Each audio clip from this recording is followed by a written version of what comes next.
खारघर येथील सोन्याच्या दुकानात दरोडा, 11 लाख रुपयाचे दागिने चोरीला, 3 आरोपी फरार, हेल्मेट घालून बंदुकीच्या धाकावर खारघरमध्ये ज्वेलरी दुकान लुटले, सीसीटीव्हीत कैद। नवी मुंबईतील खारघर परिसरात 3 अज्ञात सशस्त्र व्यक्तींनी एका दुकानातून 11 लाख रुपयांचे दागिने लुटून अनेक वेळा गोळीबार केला। पोलिसांनी दिलेल्या माहितीनुसार रात्री 10:30 वाजता हे लोक BM ज्वेलर्समध्ये घुसले। घटनेच्या सीसीटीव्ही फुटेजमध्ये आरोपी हेल्मेट घालून दागिन्यांच्या दुकानात घुसून कर्मचाऱ्यांना धमकावत दागिने लुटताना दिसत आहेत। आरोपींपैकी एकाने दुकानात गोळीबार केला आणि अलार्म चालू करण्याचा प्रयत्न केला तेव्हा एका कर्मचाऱ्याला मारले।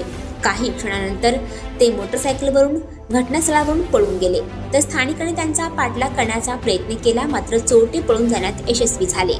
या घटनेची माहिती मिळताच नवी मुंबई पोलिसांचे पथक घटनास्थळी पोहोचले आणि तपास सुरू केला। या घटनेबद्दल बोलताना नवी मुंबई पोलिसांच्या एका अधिकाऱ्याने सांगितले की काळे कपडे परिधान करून आणि रिव्हॉल्व्हरसह सज्ज असलेल्या तिघांनी दुकानात प्रवेश केला, कर्मचाऱ्यांना धमकावले, मारहाण केली आणि 11.80 लाख रुपयांचे दागिने लुटले। 3 मिनिटात त्यांनी 4 ते 5 राऊंड गोळ्या झाडल्या तरीही कोणीही जखमी झाले नाही।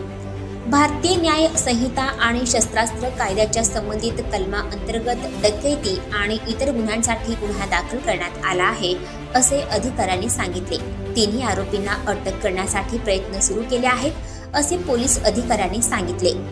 आणखी नवनवीन व्हिडिओ पाहण्यासाठी आताच आमच्या स्टार TV 9 चॅनलला सबस्क्राईब करा, लाईक करा, शेअर करा। Bureau report, star TV 9, Kharghar, Navi Mumbai.